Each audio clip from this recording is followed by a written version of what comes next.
সাইয়েদনা বেলাল আল হাবাসি Umayya ইবনে খালাফ ওনার উপর অত্যাচারের steam roller চালালো, কিন্তু ওনার অন্তর থেকে কালেমার বাণীটা ছিনিয়ে নিতে পারল না।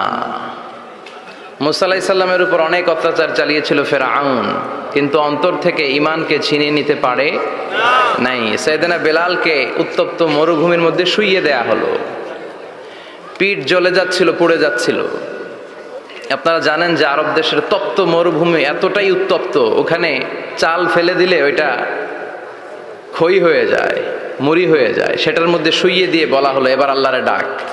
এতক্ষণ ডাকছিল লা ইলাহা ইল্লাল্লাহ, কিন্তু তারপরেও এত অত্যাচারের পরেও ঈমান ছিনিয়ে নেওয়া যায় নাই। উনি আল্লাহর সংক্ষিপ্ত নাম নিয়ে জিকির করছিলেন। উনি পড়ছিলেন আহাদ। উনি পড়ছিলেন কি? এই আহাদ সূরাতুল ইখলাসের ভেতরে আছে না নাই? কুল হুয়াল্লাহু আল্লাহুস লাম ইয়ালিদ ওয়া লাম ইয়াকুল লাহু কুফুয়ান আহাদ। তো আহাদ হচ্ছে আল্লাহর নাম। এজন্য আমাদের অন্তর থেকে ঈমান ছিনিয়ে নেওয়া এত সোজা না। চিল্লায় বলেন ঠিক কিনা? মুমিনের কাছে সবচাইতে দামি জিনিস হচ্ছে তার ঈমান। ঈমান যদি চলে যায় সে সব হারালো, তার কিচ্ছু নাই। আর ঈমান যদি তার থাকে, তার সব হারিয়ে গেল, তার কিচ্ছু যায় আসে না। চিল্লায় বলেন ঠিক কিনা? এজন্য আমরা সব সময় কামনা করি যে আল্লাহ তাআলা আমাদেরকে ঈমানের সাথে রাখুক। আমরা পড়ি আমিন। এজন্য সব সময় শুকরিয়া করতে হবে একজনের, যিনি আমাদেরকে ঈমানের উপর থাকার তৌফিক এনায়েত করেছেন। তিনি কে? আল্লাহর শুকরিয়া কি কম কম না বেশি বেশি? বিশ্বনবী সাল্লাল্লাহু আলাইহি ওয়াসাল্লাম মসজিদে নববীতে সালাতের ইমামতি করছেন। আল্লাহু আকবার বলে নামাজ শুরু করলেন। রুকুতে গেলেন, রুকু থেকে দাঁড়িয়ে পড়লেন সামি আল্লাহু লিমান হামিদা। ফিসফিস আওয়াজে পেছনে থাকা সাহাবারা পড়লেন রব্বানা ওয়ালাকাল হামদ। এক সাহাবী অতিরিক্ত বাড়িয়ে পড়লেন হামদান কাসীরান তাইয়িবান মুবারাকান ফীহি। পারেন না সবাই?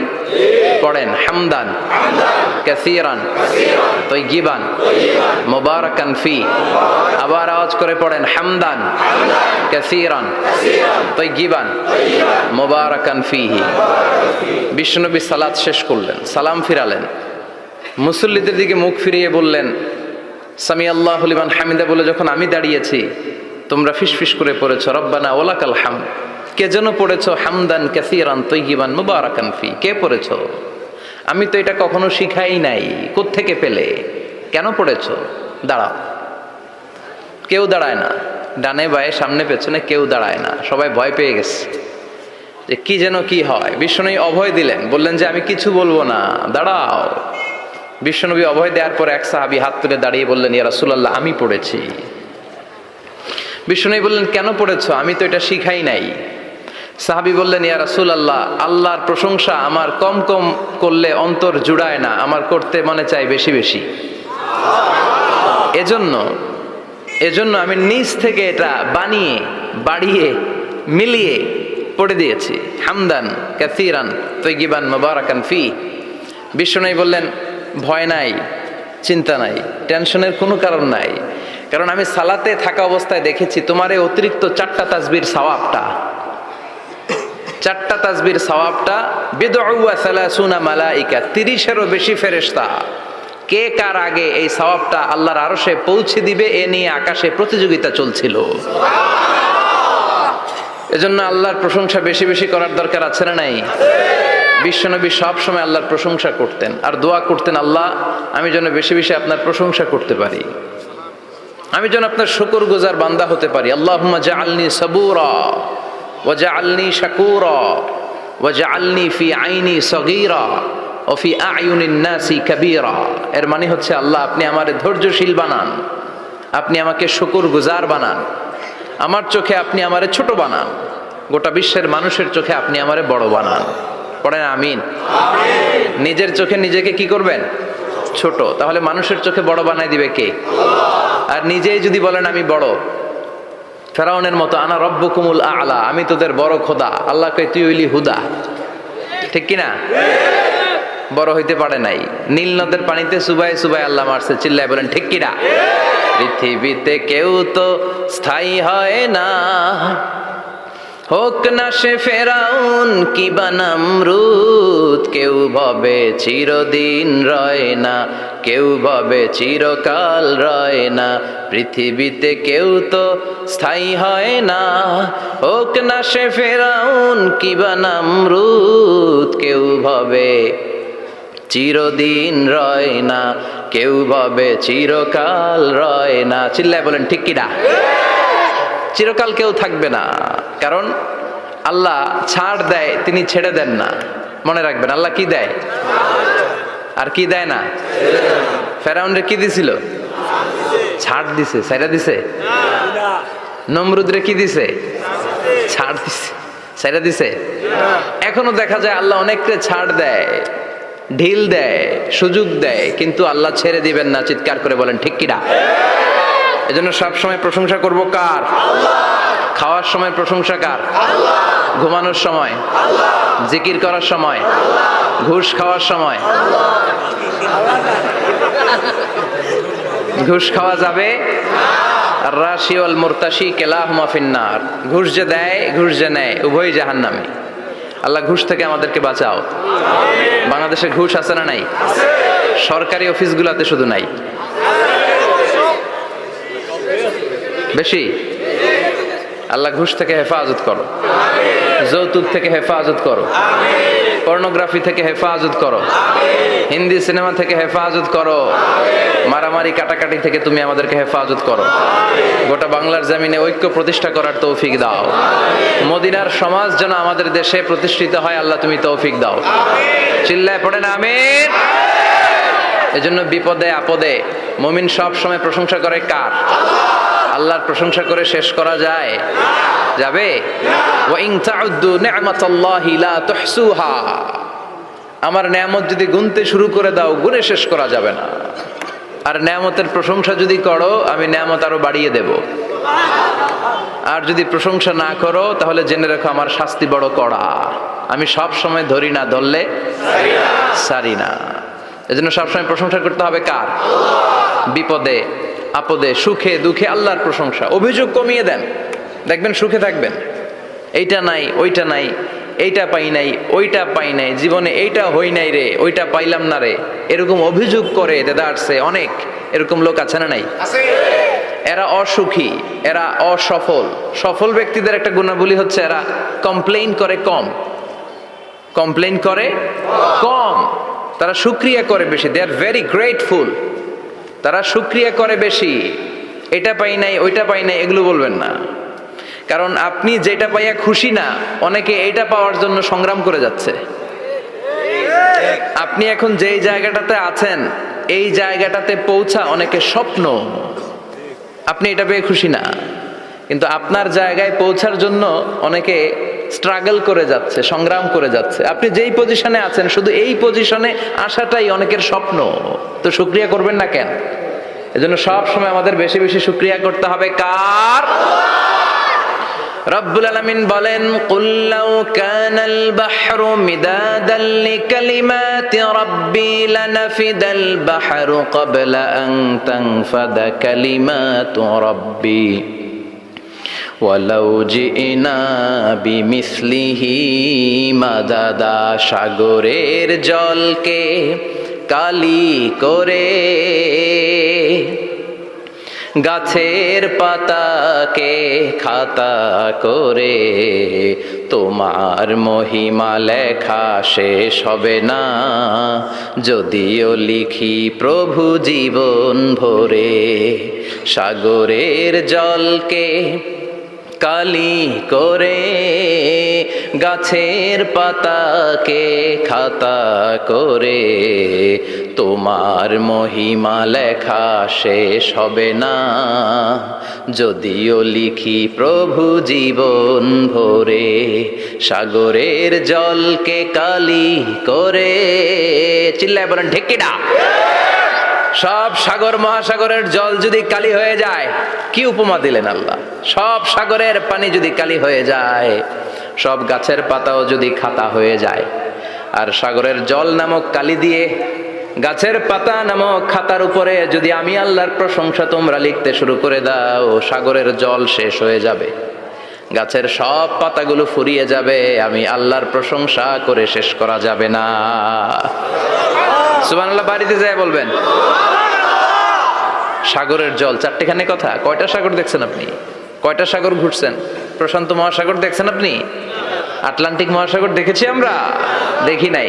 প্রশান্ত মহাসাগরের সবচেয়ে গভীর জায়গার নাম মারিয়ানা ট্রেঞ্চ। প্রায় 36,000 ফিট ওইটা ডেপথ, গভীরতা। কয় হাজার ফিট গভীর? আপনার বাড়ির যে পুকুর কয় হাত গভীর? হ্যাঁ, 36,000 ফিট। কেন ইমাজিন, কল্পনা করতে পারেন 36,000 ফিট গভীর এটা মারিয়ানা ট্রেঞ্চ, প্রশান্ত মহাসাগর।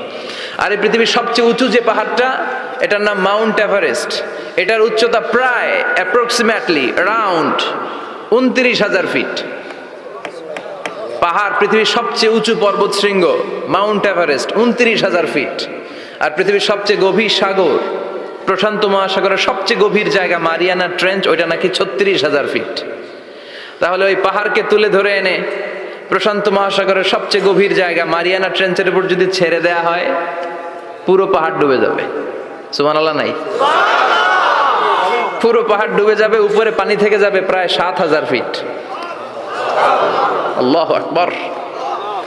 এই পৃথিবীর দ্বিতীয় গভীরতম সাগরের নাম আটলান্টিক মহাসাগর। এই সাগরের সবচেয়ে গভীর জায়গার নাম হচ্ছে পুয়ের্টো। এই পুয়ের্টো গভীরতা প্রায় 33,000 ফিট। কত? আর সবচেয়ে বড় পাহাড় 29,000 ফিট। তো এই সাগরেও যদি বড় পাহাড়টা, পৃথিবীর সবচেয়ে উঁচুতম পর্বত শৃঙ্গকে এনে ছেড়ে দেয়া হয়, পুরো পাহাড় পানিতে তলিয়ে তো যাবেই, এর উপরে আরো পানি থেকে যাবে 4,000 ফিট। সাগর, মহাসাগর, পানি বেশি না কম? জোরে বলেন। কি বিশাল আটলান্টিক মহাসাগর! লম্বায় তো অনেক বড়, আড়াআড়ি ভাবে এটারে ক্রস করে অনেক প্লেন, অনেক বিমান। আগে কনকর্ড ক্রস করতো হিথ্রো এয়ারপোর্ট থেকে জন এফ কেনেডি এয়ারপোর্টে ল্যান্ড করার জন্য। ঘন্টায় 1000 মাইল বেগে ছুটতো এই প্লেনগুলো। তারপরেও আড়াআড়ি ভাবে, লম্বায় না, আড়াআড়ি ভাবে আটলান্টিক মহাসাগরকে ক্রস করতে 3-4 ঘন্টা লেগে যেত। প্লেন যদি ঘন্টায় চলে 1000 মাইল বেগে, আর আটলান্টিক মহাসাগরের পাশ যেটা প্রশস্ত, এটা ক্রস করতে যদি 3 ঘন্টা লাগে, তাহলে পাশে কয় হাজার কিলোমিটার? 3,000 কিলোমিটার। সুবহানাল্লাহ কইবেন না? এত বিশাল বিশাল সাগর। সাগর কি, মহাসাগর কি এই দুইটা, যে প্রশান্ত আর আটলান্টিক? না, ভারত মহাসাগর, উত্তর মহাসাগর, দক্ষিণ মহাসাগর, বঙ্গোপসাগর, কৃষ্ণ সাগর, ভূমধ্য সাগর, লোহিত সাগর, চায়না সাগর, শত শত সাগরে ভরপুর মহাবিশ্ব। এই সব সাগরের পানি যদি কালি হয়ে যায়, কি হয়ে যায়? আর পৃথিবীতে যত গাছ আছে সব গাছের পাতা যদি খাতা হয়ে যায়, এই সব গাছের পাতা যদি এরকম খাতা হয়ে যায়, আর এই সাগরের জল নামক কালি দিয়ে যদি এই খাতায় আল্লাহর জিকির লিখতে শুরু করেন, প্রশংসা লিখতে শুরু করেন, গাছের পাতাও শেষ, সাগরের পানিও শেষ, শেষ হবে না আল্লাহর জিকির আর প্রশংসা করেন। আল্লাহু আকবার। এজন্য সব সময় প্রশংসা করতে হবে একজন সত্তার। তিনি কে? সে আল্লাহ বললেন, হুয়াল আউয়ালু ওয়াল আখিরু ওয়াল যাহিরু ওয়াল বাতিন ওয়া হুয়া বিকুল্লি শাইইন আলিম। আল্লাহ বললেন, আমার প্রশংসা করবি না কেন? আমি সবার প্রথমে, আমি সবার শেষে, আমি প্রকাশ্যে, আমি গোপনে। কার কথা? প্রথমে কে? জোরে বলেন। প্রথমে আল্লাহ আল্লাহ, শেষেও আল্লাহ আল্লাহ, আকাশে আল্লাহ আল্লাহ, জমিনে আল্লাহ আল্লাহ। পড়েন পড়েন। প্রথমে আল্লাহ আল্লাহ, শেষেও আল্লাহ আল্লাহ, আকাশে আল্লাহ আল্লাহ, জমিনে আল্লাহ আল্লাহ। আবার পড়েন। প্রথমে শেষেও আকাশে আল্লাহ আল্লাহ, জমিনে আল্লাহ আল্লাহ। নিখিল জাহান গাই গুণগান, তার নামে গাই আমরাও গাহি। তাআলা হামদে বারি তাআলা, হামদে বারি তাআলা, হামদে বারি তাআলা। পড়েন আল্লাহু আকবার। তিনি প্রথম, তিনি শেষ, তিনি প্রকাশ্য, তিনি গোপন। এজন্য প্রশংসা চলবে একজনের। চিল্লায় বলেন কে? মিথ্যা বলতে পারে না, ইফটিজিং করতে পারে না, পরকিয়া করতে পারে না, মতের বিরুদ্ধে গেলে তারে রামদা দিয়ে কোপাইতে পারে না। চিল্লা এখন ঠিক কিনা? এটাই হচ্ছে ইসলাম। আখিরাতের স্মরণ, যিকরাদ্দার, চলে যেতে হবে। ছোট্ট আছি, বড় হব। এই যে দাড়ি পাকা মুরব্বীরা যারা আছেন, ওনার মায়ের পেট থেকে তো এরকম সাদা দাড়ি নিয়ে বেরিয়েছিল না? ছোট্ট বাচ্চা হয়ে এসেছিল, ওনারা ওয়া ওয়া করে কেঁদেছে। শৈশব, কৈশোর, যৌবন, প্রৌঢ়ত্ব, বার্ধক্য, বয়সের ভার, চুল আর দাড়ির শুভ্রতা। আগে ছিল সিঙ্গেল, হয়েছে ডবল, এরপর হয়েছে মেয়ের বাপ, এরপরে শ্বশুর, এরপরে নানা। This is the circle of life. এটাই সার্কেল, রাউন্ড, এভাবে ঘুরে আবার চলে যেতে হবে। এই চিন্তাটা যদি মাথায় থাকে, ওই লোক টেন্ডারবাজি করতে পারে? চাঁদাবাজি, ইফটিজিং, মিথ্যা বলতে পারে, যৌতুক খেতে পারে? এজন্য সব সময় give yourself the reminder of আখিরাহ। আখিরাতের রিমাইন্ডার নিজেরই নিজে দেন। অন্যায় হয়ে গেলে, ভুল হয়ে গেলে রিমাইন্ডার দেন যে থাকতে আসি নাই, চলে যাব। কেউ থাকতে পারে নাই, নবীরাও পারে নাই। যেই মালাকুল মাউত রুহু কবজ করে, ওই ফেরেশতা থাকতে পারছে? চলে গেছে। আমাদেরকে চলে যেতে হবে। কোরআন দিয়ে সমাজ চলুক আমরা চাই না? কোরআনের ভেতরে সব সমস্যার সমাধান দিয়েছে কে? সমাধান চাও যদি জীবনে মরণে, ফিরে যাও খুঁজে নাও, চোখ রাখো কোরআনে। পড়েন সবাই, সমাধান ফিরে যাও খুঁজে নাও, চোখ রাখো কোরআনে।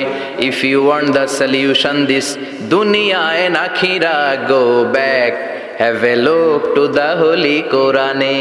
ঠিক কি না? Go back, sit down and have a look to the Quran. বসো, ঠান্ডা মাথায় দেখো কোরআনে কি বলেছে আল্লাহ। Problem solving methodology. আলোকিত, এই যে আমরা কোরআনের উপর আলোকপাত করি না, এটা এনলাইটেন করে, আলো বিচ্ছুরিত করে, আপনার জীবনকে উজালা করবে। এজন্য কোরআনের সাথে সম্পর্ক বাড়াতে হবে, শুদ্ধভাবে পড়তে জানতে হবে, অর্থ জানতে হবে। আল্লাহ কি বলেছেন জানতে মনে চায় না? তো এটা হচ্ছে বিশ্বনবীর মাক্কি ইনিংসের একটা সূরা। মাক্কি ইনিংসের বৈশিষ্ট্য হচ্ছে বিশ্বনবী তাওহীদের দাওয়াত দিয়েছেন, রিসালাতের দাওয়াত দিয়েছেন, আখিরাতের কথা বলেছেন, একটু নরম নরম কথা বলেছেন। কারণ চারদিকে খালি মাইর, চারদিকে কি কোরআনের কথা বললে মাইর আছে না? মার খেতে হয়, বকা শুনতে হয়, ঝুঁকি নিয়ে কথা বলতে হয়। চিল্লা এখন ঠিক কিনা? বিশ্বনবীরে বলা হলো এগুলো ছেড়ে দেন, এগুলো ছেড়ে দেন। সুন্দরী নারী দেব, টাকার পাহাড় দেব, ক্ষমতার চেয়ারে বসিয়ে দেব, সব দিব। এই হচ্ছে আমাদের 3 দফা। নারী দেব, সম্পদ দিব, ক্ষমতা দিব। বিষ্ণু বললেন আমার খালি 1 দফা। আমার কয় দফা? লা ওয়াদাউ আশ-শামসা ফি ইয়ামিনি, সূর্য যদি ডান হাতেও দাও, ওয়াল কামারা ফি ইয়াসারি, চন্দ্র যদি বাঁ হাতেও দাও, এই কালেমার দাওয়াত থেকে 1 হাতও আমারে পিছনে নেওয়া যাবে না। চিল্লা এখন ঠিক কি না?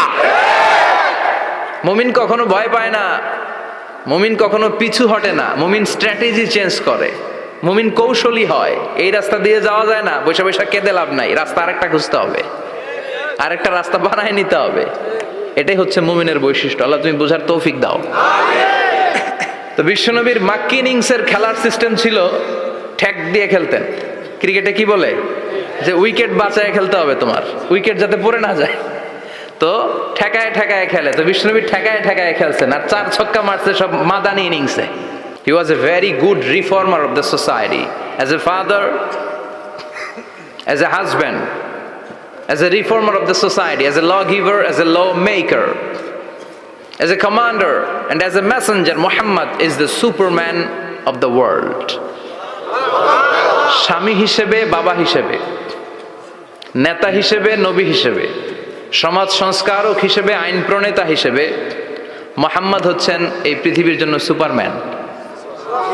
তার কোনো তুলনা হয় না, বিশ্বনবীর কোনো তুলনা হয় বিয়ন্ডলেস, বাউন্ডলেস, বটমলেস। তারা নিয়ে কথা বলতে গেলে সময় ফুরায় যাবে, মাইকের ব্যাটারি শেষ হয়ে যাবে, মাগার কথা শেষ হবে না। এজন্য ওনার জীবনের ক্ষেত্রে বলা হয় বিয়ন্ডলেস, বাউন্ডলেস, বটমলেস। অসাধারণ ব্যক্তিত্ব, সুপার ক্যালিফ্রাজিলিস্টিক এক্সপিয়ালিডোসাস, অসাধারণ, যার কোনো তুলনা হয় না, এক্সেলেন্ট, আনপ্যারালাল। মাদানী জীবনে উনি সশস্ত্র সংগ্রাম করলেন, সংস্কার করলেন সমাজটাকে, সেনাবাহিনী বানালেন, তখন আর নরম নরম ভাবে খেলে নাই, গরম ভাবে খেলেছে। এটা হচ্ছে ইমানের দাবি। মুমিনরা কৌশলী হয়, যখন যে পরিস্থিতি, ওই পরিস্থিতির সাথে তাদের স্ট্র্যাটেজি তারা পাল্টায়। তো বিশ্বনবীর মাদানী ইনিংসে এই সূরা নাজিল হয়নি, হয়েছে মাক্কি ইনিংসে, মাক্কি সূরা। এই সূরার অনেক ফজিলত, ছোটবেলা থেকেই সূরা ইয়াসিনের অনেক ফজিলতের কথা আমরা শুনেছি না? বিশ্বনবী বলেছেন ইন্না লিকুল্লি শাইইন কলবান ওয়া কলবুল কোরআনি সূরাতু ইয়াসিন। সব জিনিসের একটা কলব আছে, হৃদয় আছে, অন্তর আছে, আর কোরআনের কলবের নাম হচ্ছে সূরা ইয়াসিন। বিশ্বনবী বললেন ইন্না লিকুল্লি শাইইন কলবান, সব জিনিসের একটা কলব আছে। ওয়া ইন্না কলবাল কোরআনি সূরাতু ইয়াসিন, আর কোরআনের কলবের নাম হলো সূরাতু ইয়াসিন। মান ক্বারাআ সূরাতা ইয়াসিন মাররা ওয়াহিদা, একবার সূরাতু ইয়াসিন তেলাওয়াত করলে 10 পারা কোরআন খতমের সওয়াব হয়ে যায়। বিশ্বনবী বলতেন ইন্না ফিল জাসাদি মুদগা, দেহে একটা গোশতের টুকরা আছে, ইযা সালুহাত সালুহাল জাসাদু কুল্লু, এই দেহের গোশতের টুকরা যদি ভালো হয়ে যায় পুরো দেহটারে ভালো করে দেয় কে? আল্লাহ। এই দেহের গোশতের টুকরাটা যদি পচে যায় পুরো দেহটারে নষ্ট করে দেয় কে? বিশ্বনবী বললেন আলা ওয়াহিয়াল কলব, ওই টুকরাটার নাম হলো কলব। টুকরাটার নাম কি? এজন্য কলবের মধ্যে আল্লাহর জিকির বসাইতে হবে। কি বসাবেন? নাকি আয়না বসাবেন? আয়না বসায় না? আয়না বসাইয়া দে মোর দয়াল বাবা, কেবলা কাবা, সব মুখস্থ। আয়না বসাইয়া দে মোর, নবীর কলবে আয়না বসায় নাই নবী। সেদিন আবু বকর, ওমর ফারুক, কেউ আয়না বসাইছে? আবু হানিফা, শাফিঈ, এরা কলবের মধ্যে আয়না বসাইছে? বসাইছে জিকির। চিল্লায় বলেন বসাইছে কি? এজন্য আল্লাহ বললেন আলা বিযিক্রিল্লাহি তাতমাইন্নুল কুলুব, দুনিয়ার কোন জিনিস দিয়ে কলব ঠান্ডা হয় না, দুনিয়ার কোন জিনিস দিয়ে কলব পরিচ্ছন্ন হয় না। কলব শুধু পরিচ্ছন্ন হয় একটা জিনিস দিয়ে, লা ইলাহা ইল্লাল্লাহ, লা ইলাহা ইল্লাল্লাহু মুহাম্মাদুর রাসূলুল্লাহ সাল্লাল্লাহু আলাইহি ওয়াসাল্লাম। তাহলে কোরআনের একটা কলব আছে, আমাদের দেহে যেমনি কলব আছে, প্রতিটা প্রাণীর যেমনি কলব আছে, অন্তর আছে, কোরআনেরও কলব আছে না নাই? আছে। কোরআনের কলবের নাম? চিল্লায় বলেন কোরআনের কলবের নাম। আবার বিশ্বনবী বলতেন ইকরাউ আলা মাউতাকুম সূরাতা ইয়াসিন, তোমাদের মুমূর্ষু ব্যক্তিদের সামনে বসে সূরাতু ইয়াসিন তেলাওয়াত করো। রূহ চলে যাবে, মৃত্যুর একেবারে দ্বার প্রান্তে দাঁড়িয়ে এই মুহূর্তে তার পাশে বসে পড়তে আরম্ভ করেন ইয়াসিন ওয়াল কোরআনিল হাকীম ইন্নাকা লামিনাল মুরসালিনা আলা সিরাতিম মুস্তাকিম। ওই ব্যক্তির ঈমানের মৃত্যু দান করে দিবে কে? আল্লাহ। মৃত্যুর কষ্ট হালকা করে দিবে কে? আল্লাহ। আবার বিশ্বনবী বলতেন রাত্রিবেলা যে ব্যক্তি একবার সূরাতু ইয়াসিন তেলাওয়াত করে ঘুমাতে যায়, সকালবেলা নিষ্পাপ অবস্থায় তারে ঘুম থেকে জাগাবে কে? আল্লাহ। তাহলে এই সূরার মর্যাদা কম কম না বেশি বেশি? কলবুল কোরআন, এটা কোরআনের কলব, একবার পড়লে 10 পারার সওয়াব। আবার মুমূর্ষু ব্যক্তির সামনে বসে সূরা ইয়াসিন তেলাওয়াত করতে বলা হয়েছে, তাহলে মৃত্যুর কষ্টরে হালকা করে দেয় কে? আল্লাহ। আবার রাত্রিবেলা সূরা ইয়াসিন তেলাওয়াত করলে সকালবেলায় নিষ্পাপ বানায় দেয় কে? আল্লাহ। মনে থাকবে? কোরআনের কলবের নাম কি? ভুলে যাবেন না তো? বেশি বেশি তেলাওয়াত করতে রাজি আছেন? সকাল সন্ধ্যা তেলাওয়াত করবেন তো? সূরা ইয়াসিন ছাড়াও এই সূরার অনেকগুলো নাম তাফসীর গ্রন্থে পাওয়া যায়। এই সূরার একটা নাম হচ্ছে সূরাতুল কাদিয়া, সূরাতুল কাদিয়া, তাকদি হাজাতা কারিহা। যে এই সূরা তেলাওয়াত করে ওই তেলাওয়াতকারীর যে হাজত আছে, প্রয়োজন আছে, এই সূরার বরকতে আল্লাহ তার প্রয়োজন পূরণ করে দেয়। আমাদের জীবনে প্রয়োজন আছে না নাই? কার কাছে চাইবো? বিপদে পড়লে কারে বলবো? আমরা বিপদে পড়লে প্রথমে শেয়ার দেই ফেসবুকে। কোথায় শেয়ার? আগে শেয়ার দিব কার কাছে? মনে থাকবে? বিপদে পড়লে ফেসবুকে শেয়ার দিব না, বন্ধুরে শেয়ার করব না, বউয়ের কাছেও পরে শেয়ার করব, আগে শেয়ার করব কার কাছে? মনে থাকবে? এজন্য বিশ্বনবী বলতেন এই সূরার নাম সূরাতুল কাদিয়া, মানুষের হাজত পূরণ করে দেয়। এই সূরা তেলাওয়াত করে যদি আপনি আল্লাহর কাছে কোনো বিপদ থেকে পানাহ চান, অথবা কোনো প্রয়োজন নিয়ে দোয়া করেন, সূরার বরকতে প্রয়োজনটা পূর্ণ করে দেয় কে? কেউ যেটা পারে না পারে কে? কেউ যেটা দেয় না দেয় কে? কেউ যেটা শোনে না শোনে কে? তাহলে পেলাম সূরাতুল কাদিয়া। আরেকটা নাম আছে সূরার, সেটা হচ্ছে সূরাতুল আযীমা, সুমহান সূরা। কি সূরা? সুমহান, আযীমা। এই আযীম আর আযীমা এই শব্দ দুইটা অনেক দামি, আল্লাহ যে কোনো জায়গায় ব্যবহার করেন নাই। বিশ্বনবীর চরিত্রের উপমা দিতে যে আল্লাহ আযীম শব্দ বলেছেন, তাই না? রব্বুল আলামিন বলেন, ওয়া ইন্নাকা লাআলা খুলুকিন আযীম। ও নবী, সাধারণ কোন চরিত্র আপনারে আমি দেই নাই, আপনারে আমি দিয়েছি আযীম একটা চরিত্র, খুলুকুন আযীম। And verily indeed you are on a very good standard of character. অসাধারণ চরিত্র দিয়েছি। বিশ্বনবীর চরিত্র বুঝাতে যে আল্লাহ কি শব্দ ব্যবহার করেছেন? কথা বলে না, তাফসীর শিখে যেতে হবে। কোন শব্দ ব্যবহার করেছেন? আযীম। আবার আল্লাহ নিজের পরিচয় দিতে যে আযীম বলেছেন, ওয়ালা ইয়াউদুহু হিফযুহুমা ওয়া হুয়াল আলিয়্যুল আযীম। সুবহানাল্লাহ। আকাশ জমিনের নিয়ন্ত্রণ করতে যে আল্লাহ কখনো ক্লান্ত হয় নাকি? কারণ তিনি হচ্ছেন আল আলিয়্যুল আযীম। আল্লাহু আকবার। তার মানে নবীর চরিত্রের ক্ষেত্রে আযীম, আল্লাহর নিজের সত্তার ক্ষেত্রে আল্লাহ বললেন আযীম। আবার বললেন কিয়ামতের দিন গোটা পৃথিবীটারে আমি নাড়িয়ে দেব, গোটা পৃথিবীতে একটা আমি ভূমিকম্প দিব। এই কথাও কোরআনে আছে না নাই? ইযা জুলজিলাতিল আরদু জিলজালাহা আল কারিয়াতু মাল কারিয়া। পুরো পৃথিবী কাঁপিয়ে দিব। এই কাঁপাকাঁপিটা ওই দিনের ভূমিকম্পটা কি অন্যান্য সময়ের ভূমিকম্পের মতো হবে? এই ভূমিকম্পকে আল্লাহ বলেছেন আযীম। ইন্না জালজালাতাস সাআতি লা শাইউন আযীম। সেদিনের ভূমিকম্প সাধারণ কোনো আর্থকোয়েক নয়, সাধারণ ভাইব্রেশন না, এটা আযীম।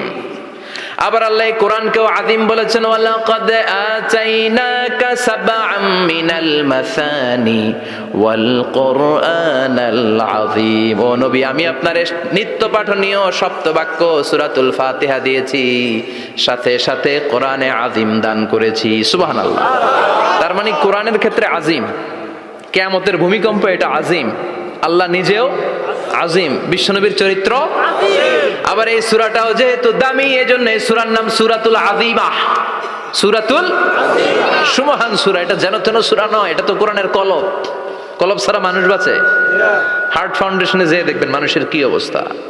হৃদরোগ, হৃদয় যার নষ্ট, তার যে কত কষ্ট। এই যে কি পরানো লাগে এখন, রিং পরায়, এনজিওগ্রাম, এনজিওপ্লাস্টি করে আর্টারি ব্লক করে ফেলে। চর্বি, এত চর্বি আমরা খাই, এত গরুর গোশত আমরা খাই। মনে রাখবেন, যেই প্রাণীর পা বেশি ওইটার ভিতরে কোলেস্টেরল বেশি। মাছের কয় পা? হ্যাঁ, নাই, এখানে নাই, মাছের পাটা নাই, কোলেস্টেরল নাই। মুরগির কয় পা? জোরে বলতে হবে। তার মানে কিছু কোলেস্টেরল আছে না নাই? গরুর কয় পা? কোলেস্টেরল বেশি না কম? এইবার কোন চিংড়ির কয় পা? সবচেয়ে বেশি কোলেস্টেরল কন্টেইন করে শ্রিম্প, প্রন, চিংড়ি। এজন্য এগুলো কম খাইতে হবে। তবে 40-এর আগে যারা আছেন ধুমায়া খান, 40-এর পরে এই যে মাটন, ল্যাম্প, ছাগলের গোশ, খাসির গোশ, চিংড়ি, এগুলো আপনার ডায়েট থেকে বাদ দিয়ে দিতে হবে। বুঝতে পেরেছেন? এজন্য এই সূরাটা যেন তেন সূরা নয়, এটা তো কোরআনের কলিজা, হার্ট, হৃদয়। এজন্য সূরাটা সূরাতুল আযীমা। সুবহানাল্লাহ পড়েন। তার মানে 1 নম্বরে পেলাম সূরাতুল কাদিয়া, 2 নম্বরে পেলাম সূরাতুল আযীমা, 3 নম্বরে সূরার আরেক নাম হলো সূরাতুল মুইম্মা।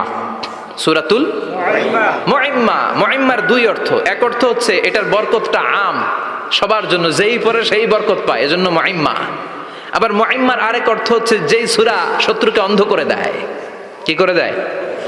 এই সূরার প্রথম 9টা আয়াত যদি বিপদে পড়ে, শত্রুর কবলে পড়ে আপনি তেলাওয়াত করেন, শত্রুর চোখটারে অন্ধ করে দিবে কে? আল্লাহ। বিশ্বনবী মক্কা থেকে যখন মদিনায় যায়, হিজরতের সময় বিশ্বনবী সূরা ইয়াসিনের প্রথম 9টা আয়াত তেলাওয়াত করলেন।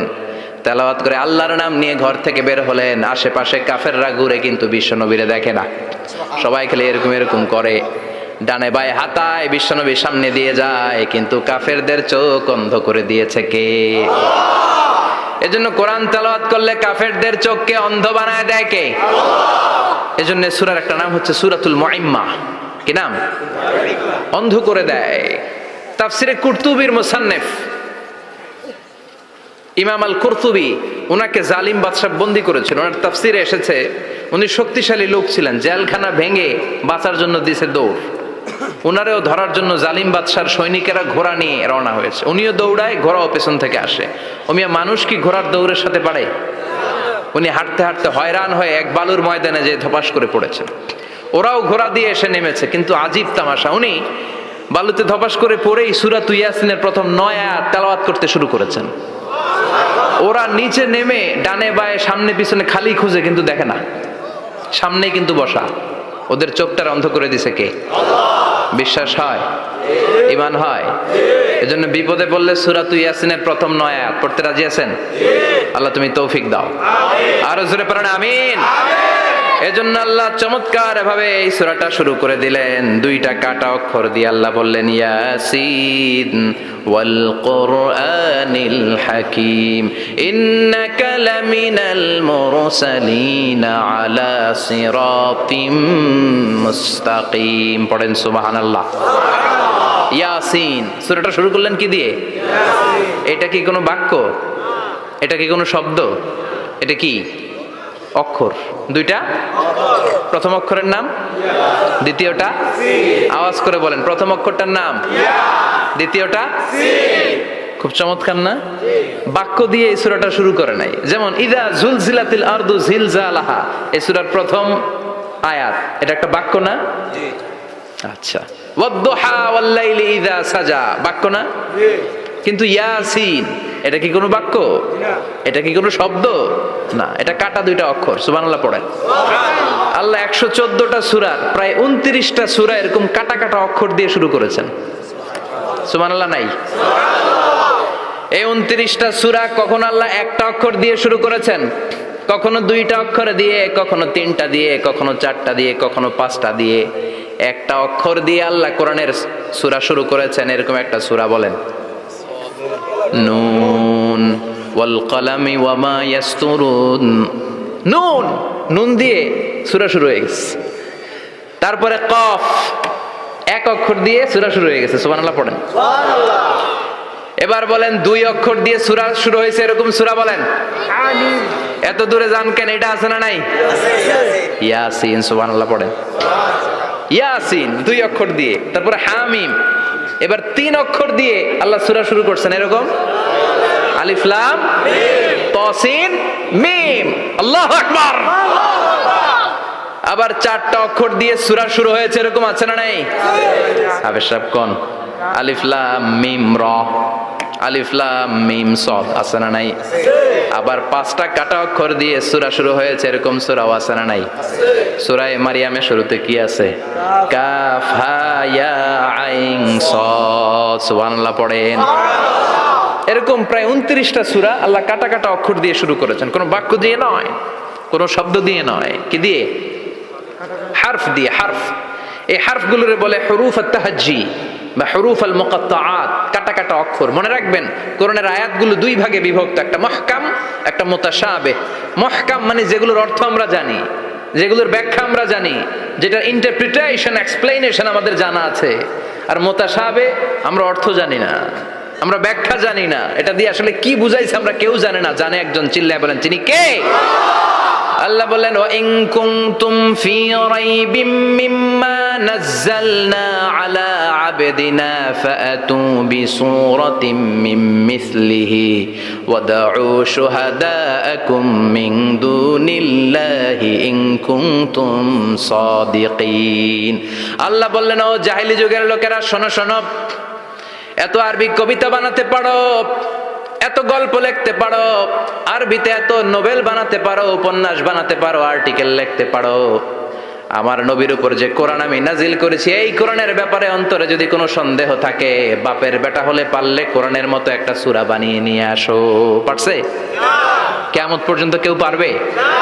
বিশ্বনবী যেই জামানাতে এসেছিলেন ওই জামানায় আরবি ভাষা সাহিত্যের উৎকর্ষতা সাধিত হয়েছিল। আরবি ভাষার এতটা উৎকর্ষ পৃথিবী কখনো দেখে নাই। কবিতা, গদ্য, পদ্য, গল্প, উপন্যাস, রচনা, প্রবন্ধ, আর্টিকেলের সয়লাভ। এই ভাষা সাহিত্যিকদের চোখে আঙ্গুল দিয়ে আল্লাহ বুঝাতে চাইলেন, এত অর্থ করতে পারো, এত ব্যাখ্যা জানো, এত বড় বড় বুলিয়া ওড়াও, এত কিছু তুমি জানো, তাহলে বলো ইয়াসিন অর্থ কি?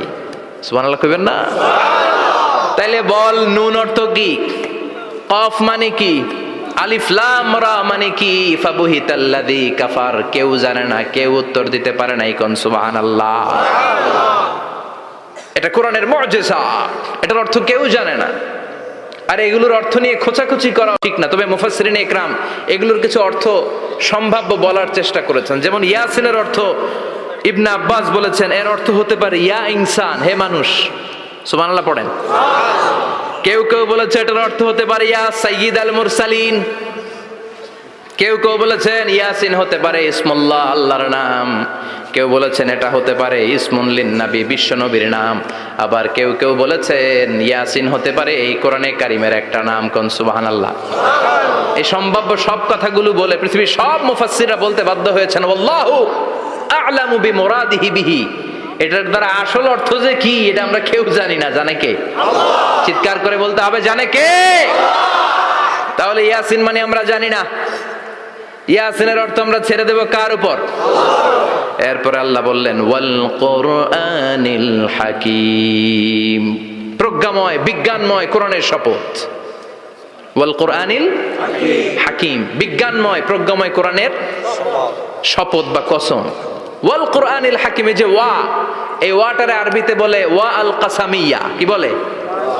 ওয়া আল কাসামিয়া। কসম কাটার জন্য আল্লাহ এই ওয়া ব্যবহার করেছেন। যত জায়গায় কোরআনে আল্লাহ কসম কেটেছেন, ওই কসমের শব্দটার আগে ওয়া আছে না নাই? ও মিয়া, কোরআনে আল্লাহ সময়ের শপথ করেছেন, কসম কেটেছেন, যুগের কসম কেটেছেন। যুগের সময়ের আরবি হলো আল আসর। এই আসরের আগে ওয়া আছে না নাই?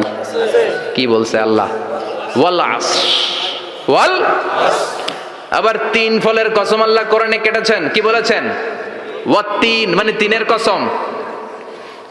জাইতুনের কসম কেটেছেন, বলেছেন ওয়াজ জাইতুন।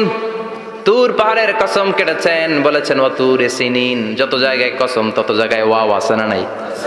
পাহাড়ের নামে কসম কেটেছেন, আল্লাহ বলেছেন ওয়াতুর। সূর্যের নামে কসম কেটেছেন, আল্লাহ বলেছেন ওয়াশ-শামসি ওয়া দুহাহা। সুবহানাল্লাহ কইবেন না? ফজরের নামে কসম কেটেছেন, কি বলেছেন? ওয়াল ফাজর। জিলহজ মাসের প্রথম 10 রাতের কসম কেটেছেন, কি বলেছেন? ওয়া লায়ালিন আশর। জোর আর বেজরের কসম কেটেছেন, আল্লাহ বলেছেন ওয়াশ-শাফঈ ওয়াল ওয়াতর।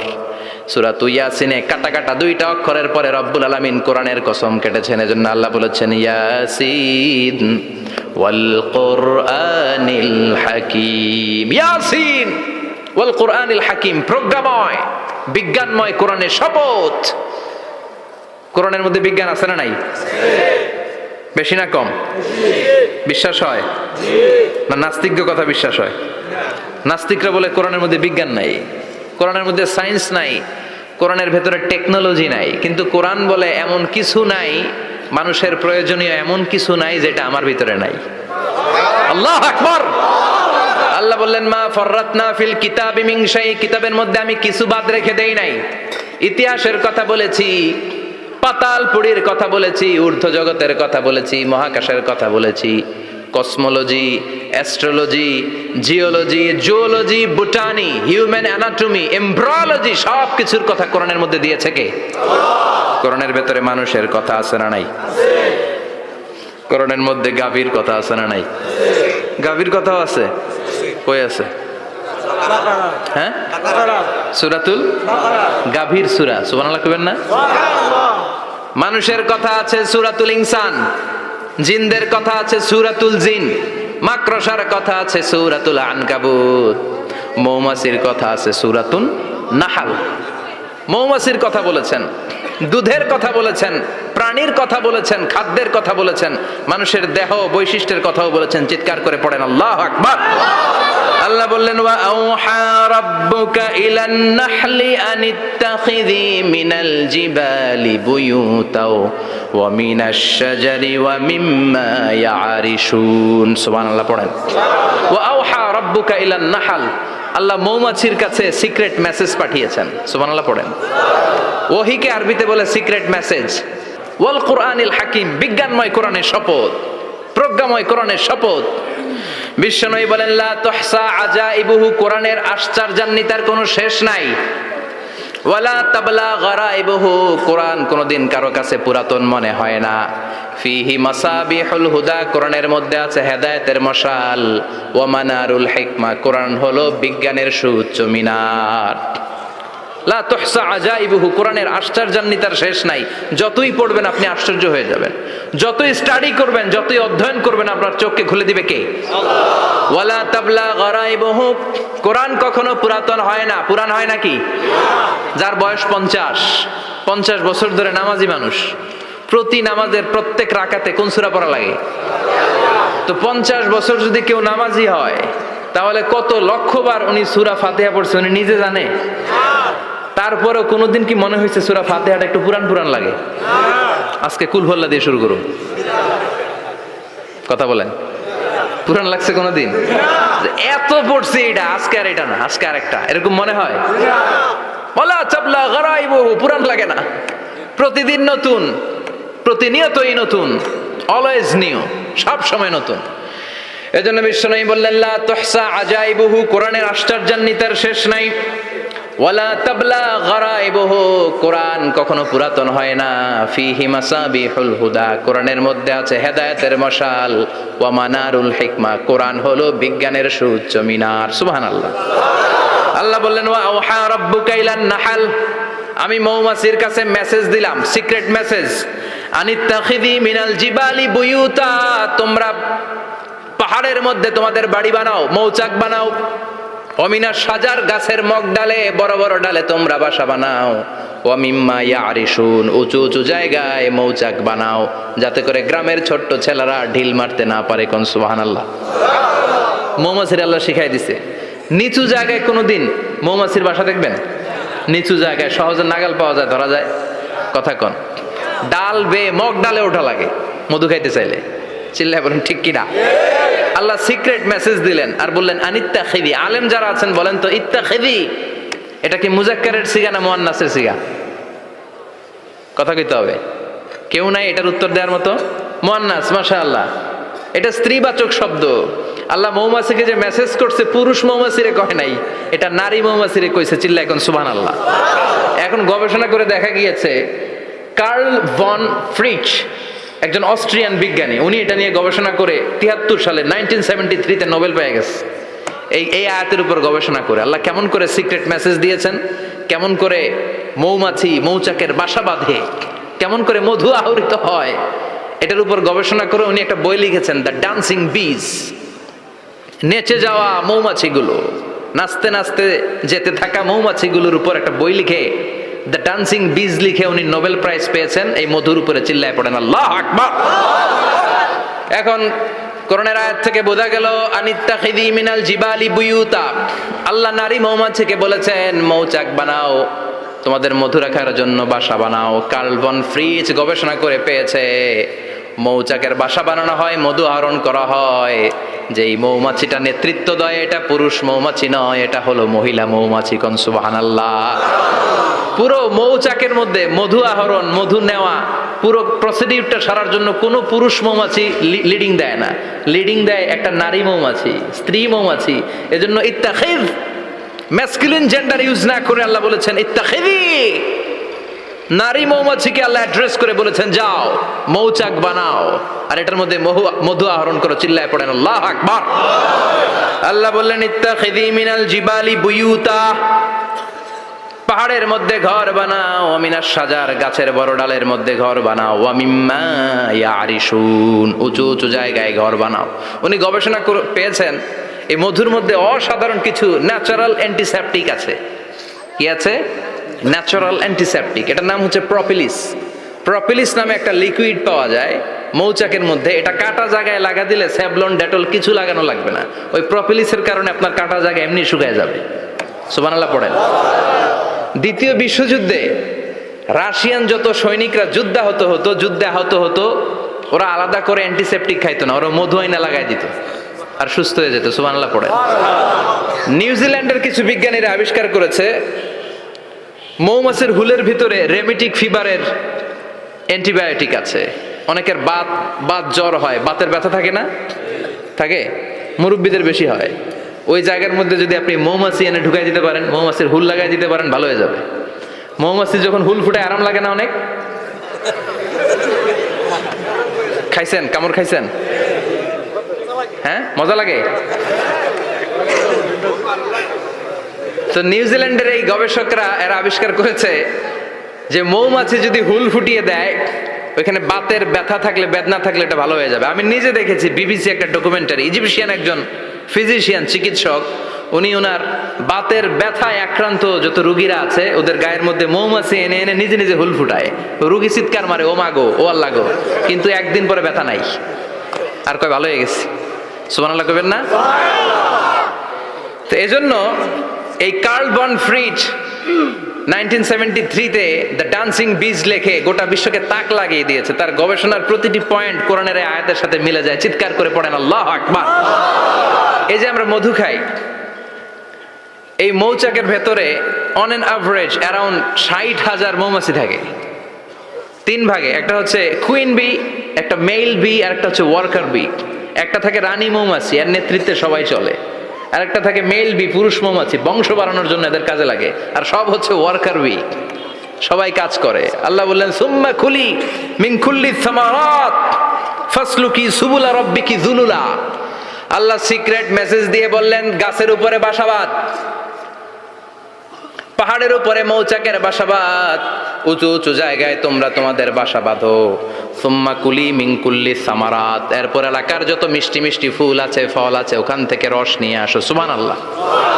পুষ্প রস সংগ্রহ করে মধুগুলো, এটার বলে sweet nectar. They collect the sweet nectar from the flowers. এবং মধুর মধ্যে এত চমৎকার জিনিস থাকার কারণ হচ্ছে মৌমাছিগুলো ওই এলাকার সব ধরনের ফুল, ভালো ভালো সুগন্ধযুক্ত ফুল ফল থেকে রস নিয়ে আসে। তো ওই গাছগুলোর মধ্যে বনাজি গাছ আছে না নাই? ঔষধি গাছ আছে না নাই? এজন্য মধুরে বলা হয় সব রোগের ঔষধ। যত বনাজি ঔষধি গাছের নির্যাস আর পুষ্প রস আছে, সব আল্লাহ মধুর ভিতরে ঢুকায়া মধুকে আল্লাহ ন্যাচারাল ভ্যাকসিন বানাই দিয়েছেন। চিল্লায়ে পড়েন আল্লাহু আকবার। আল্লাহ বললেন সুম্মা কুলি মিন কুল্লি সামারাত, সব ফল আর ফুল থেকে নেকটার পুষ্পরস নিয়ে আসো। ফাসলুকি সুবুলা রাব্বিকি যুলুলা, যেমন যেমন গিয়েছিলা পথ চিনায় আবার ফিরে আসো। ইয়াখরুজু মিন বুতুনিহা শারাব, এরপর তাদের পেট থেকে বের হয় শারাব। মুখতালিফুন আলওয়ানু, এক একটা মধুর কালার হয়ে যায় এক এক রকম। কোন সুবহানাল্লাহ। সরষে ফুলের মধু একটু সাদা সাদা হয় না? আমি হচ্ছি মধু খাওয়ার পোক। আমি দেশে বিদেশে যেখানে গিয়েছি ফ্রেশ হানি আমি অনেক খুঁজেছি। ইয়ামানি একটা মধু পাওয়া যায়, ইয়ামানের সাওয়াহিলি এলাকায়, পাহাড়ি এলাকায়, একেবারে কুচকুচে কালো। আবার অনেক মধু আছে কিছুটা খয়েরি এবং হলুদ বর্ণের। কিন্তু সরষে ফুলের যে মধুটা, এটা অনেকটা সাদা। এই পুষ্পরস নিয়ে মৌমাছিগুলো মৌচাকের মধ্যে ঢেলে দেয় না, এগুলো খেয়ে ফেলে। প্রত্যেকটা মৌমাছির পেটের ভেতরে আল্লাহ 2টা করে স্টোমাক দিয়েছে, পাকস্থলী। সুবহানাল্লাহ পড়ে। এটাই Karl von Frisch the dancing bees বইয়ের মধ্যে লিখেছে গবেষণায়, যে 2টা পাকস্থলী। একটা পাকস্থলী দিয়ে মৌমাছি খায়, নিজে খেয়ে বাঁচে। আরেকটা পাকস্থলী দিয়ে এই ফ্লাওয়ার নেক্টার, পুষ্প রস সংগ্রহ করে ওই পাকস্থলীতে রাখে। ওই পাকস্থলীর ভেতরে আল্লাহ একটা ন্যাচারাল এনজাইম দিয়েছেন। ওই এনজাইমের সাথে ওই পুষ্প রসটা মিক্সড হয়।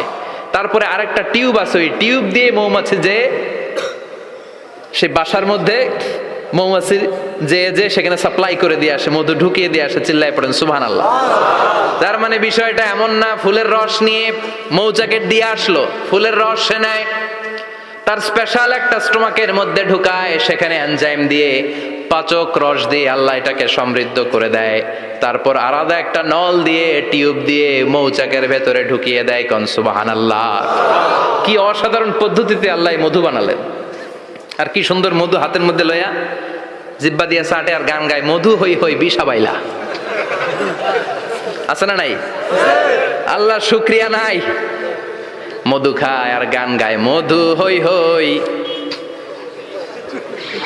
বিষা বাইলা, অনহারণে ভালোবাসার দাম ন দিলা। আছে না নাই? ডাকাইত। এই মধু খেয়ে শুকরিয়া করতে হবে কার? বসো, চিৎকার করে বলেন শুকরিয়া করতে হবে কার? আল্লাহ বললেন ইয়াখরুজু মিন বুতুনিহা, এটা মধু সরাসরি চলে আসে না, ওর পেট থেকে বের হয়। মুখতালিফুন আলওয়ানুহু, বিভিন্ন রঙের মধু আছে না নাই? ব্ল্যাক কালারের মধু হয়, হোয়াইট হানি হয়, অর্গানিক হানি হয়, ক্রিমড হানি হয়। কত ধরনের মধু যে আল্লাহ পৃথিবীতে রেখেছে তার ইয়ত্তা নাই। এরপর আল্লাহ বললেন ফিহি শিফাউন লিন্নাস, মধুর ভেতরে শিফা দিয়েছে কে? আল্লাহ। এজন্য বিশ্বনবীর খাদ্য তালিকার মধ্যে মধু আছে না নাই? আছে। বিশ্বনবী সুগন্ধযুক্তওয়ালা মধু খেতেন, দুর্গন্ধযুক্তওয়ালা কোনো মধু মুখে নিতেন না। সুবহানাল্লাহ। বিশ্বনবীর জামানায় মাগাফির নামে একটা মধু ছিল, দুর্গন্ধযুক্ত, এটা কখনো বিশ্বনবী মুখে নিতে চাইতেন না। সুগন্ধযুক্ত মধু সবসময় বিশ্বনবী খেতেন। বিশ্বনবীর স্ত্রীরা এই সুগন্ধিযুক্ত মধু বোতলের মধ্যে প্রিজার্ভ করে রাখতেন বিশ্বনবীকে দেওয়ার জন্য। বিশ্বনবী প্রাণ ভরে এগুলো পান করতেন। সুবহানাল্লাহ। বিশ্বনবী যে সমস্ত খাদ্যগুলো পছন্দ করতেন হাদিসে এসেছে, বিশ্বনবী রুটি খেতেন, খেজুর খেতেন, খেজুর, খেজুর চিনেন?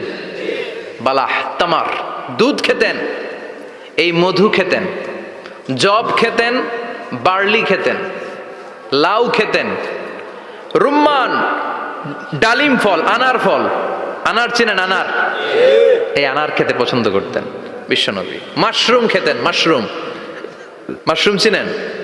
ব্যাঙের ছাতার মতো। রেস্টুরেন্টে ইদানিং মাশরুমের স্যুপ পাওয়া যায়, এটা খাবেন। যাদের চোখের জ্যোতিতে সমস্যা, দৃষ্টিতে সমস্যা, খাবেন। হাদিসে এসেছে আল কামআতু মিনাল মান ওয়া মাউহা শিফাউন লিল আইন। মাশরুম হলো মান্না সালোয়ার মতো খাবার। মাশরুমের স্যুপ যারা খাবে, চোখের জ্যোতি যাদের কম, তাদের চোখের জ্যোতি বাড়িয়ে দিবে কে? বুখারীর বর্ণনা, কানা রাসূলুল্লাহ ইউহিব্বুল হালাওয়া ওয়াল আসাল। বিশ্বনবী মিষ্টান্ন খেতে বড্ড পছন্দ করতেন, আবার বিশ্বনবী বেশি বেশি মধু খেতে পছন্দ করতেন। সুবহানাল্লাহ। কোরআনে দুইটা জিনিসের ক্ষেত্রে আল্লাহ শিফা যোগ করেছেন, যে দুইটা জিনিসের সাথে সম্পৃক্ত হলে শিফা। এক হচ্ছে কোরআন পড়লে শিফা, অনুনাজ্জিলু মিনাল কোরআনি মা হুয়া শিফা। আবার কোরআনে এই আয়াতের ক্ষেত্রে বলা হয়েছে শিফা ফিহি শিফাউন লিন্নাস। এজন্য সাইয়েদানা ইবনে মাসউদ এই উম্মাহকে উদ্দেশ্য করে বলেছেন আলাইকুম বিশিফাইন, তোমাদের উচিত দুইটা জিনিস থেকে শিফা নেয়া। এক হলো কোরআন, দুই হলো আসাল মানে মধু। কোন সুবহানাল্লাহ। কোরআন তেলাওয়াত করলে অসুস্থরে সুস্থ করে দেয় কে? সূরা ফাতিহা তেলাওয়াত করলে অসুস্থকে সুস্থ বানিয়ে দেয় কে? আবার মধু খেলে সুস্থ বানিয়ে দেয় কে? মধু খেয়ে প্রশংসা করবেন কার? নাকি মধু হই হই বিষাবাইলা বলবেন এগুলা কখনো? খাঁটি মধু খেতে হবে। খাঁটি মধু চিনার উপায় হচ্ছে এটাতে পিঁপড়া জমে না, এটা ফ্রিজে রাখলে জমাট বাঁধে না, এটাতে দুর্গন্ধ হয় না। এক গ্লাস পানির মধ্যে এক ড্রপ মধু ছেলে দিলে এটা পানির সাথে না মিশে একেবারে নিচে চলে যায়। খাঁটি মধু খেতে হবে। তাহলে ফিহি শিফাউন লিন্নাস।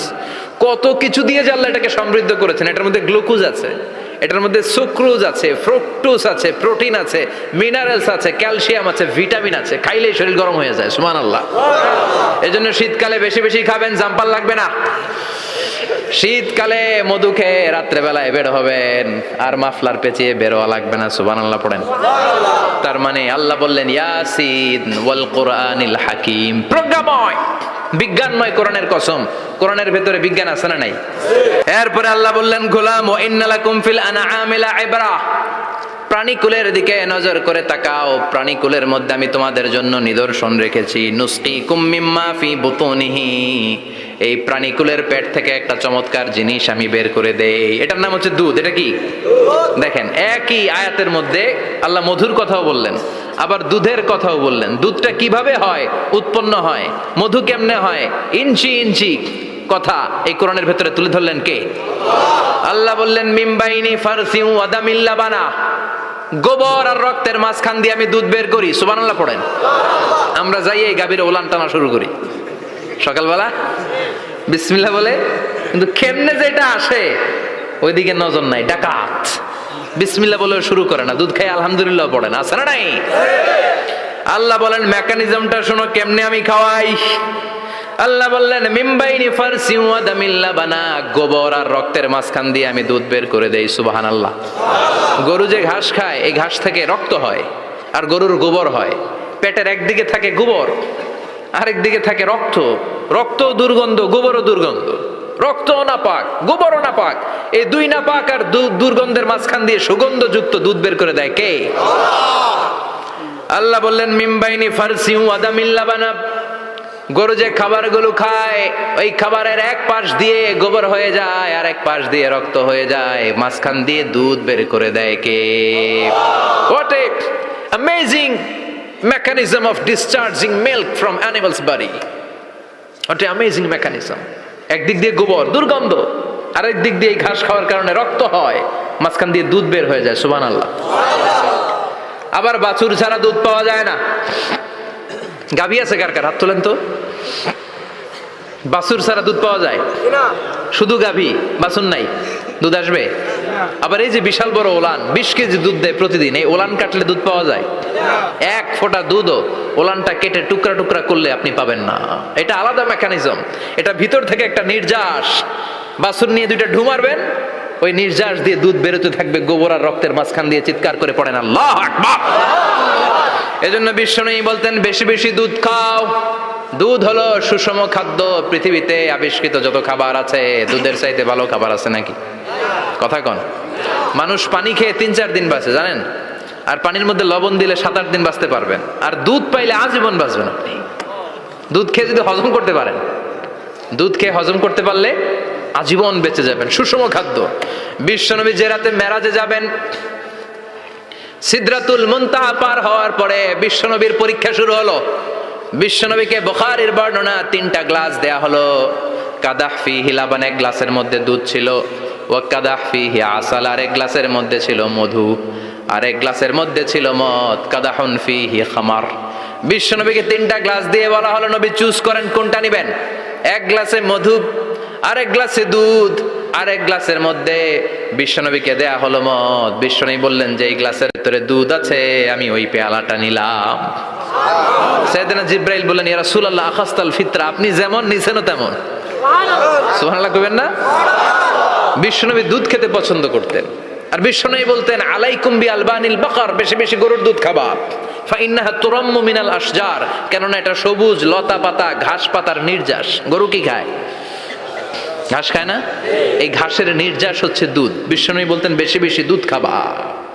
ফিহি শিফা, এর মধ্যে শিফা আছে। ফি লাবানিহা শিফা ওয়া লুহুমিহা দা, গরুর দুধে আছে শিফা, গরুর গোশতের মধ্যে আছে রোগ। সুবহানাল্লাহ। কত বড় ফিলোসোফার বিশ্বনবী। বিশ্বনবী বলে গিয়েছেন গরুর দুধ বেশি খাও, কিন্তু গোশ বেশি খাইও না। আর আমরা গরুর গোশ পাইলে কোপায় ফেলাই। সাদা ভাত আর ঝাল গরুর মাংস যদি হয়, ওই যে অনেকের জিহ্বায় পানি চলে আসছে। সুবহানাল্লাহ কইবেন না? বিশ্বনবী বলতেন দুধ খাও, গোশ খাইও কম। গরুর গোশত কম খাবা, গরুর দুধ বেশি খাবা। সুস্থ রাখবে কে? আল্লাহ। আবার বিশ্বনবী মায়েদেরকে বলেছেন ও মায়েরা, সন্তান হওয়ার পরে 2 বছর দুধ খাওয়াবা। আল্লাহু আকবার।